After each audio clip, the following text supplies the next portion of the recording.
Hello, ganito yung activation natin ng SCU. So, ganito siya pagka hindi pa activated, no? Green lang natin. Yan, babuzzer siya. Tapos, hindi mo siya may start.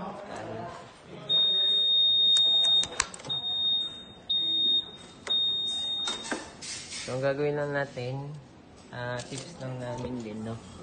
Kasi ito, pag kinakabit mo to, tapos nag-loose, habang nakakabit ka, nag-loose to, balik ka sa umpisa. So, gawin mo, kabit mo na agad to, tapos yung lock niya dito, tanggalin mo na lang para madali siya ipasok dito.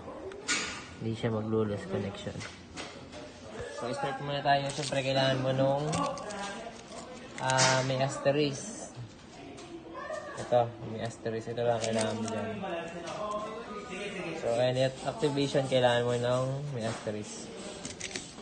So, gagawin mo lang, on mo yung isang remote. Pindot ka ng isa. Tapos, pag nag-steady siya, pinta mo ng matagal. Pag nag-blink siya ng mabilis, pindot ka ng isa. Tapos, i-off mo yung susi mo. Then, pindot ka ng dalawa. 1, 2.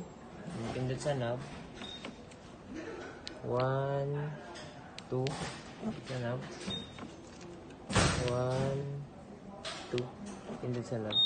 So, pag nagbasa siya ng matagal, connect mo na yung inspection na laptop. Then, pindot ka ng isa. Tapos, yung sa may asterisk na 1, pag tumunog, naka-import ka na. Pindot ka ng isa sa knob. Then, na number 9. Pindot ka ng isang na number. 1, 2, 3, 4, 5, 6, 7, 8, 9. Kung pindot ka ulit sa knob, enter. Third na number 6. 1, 2,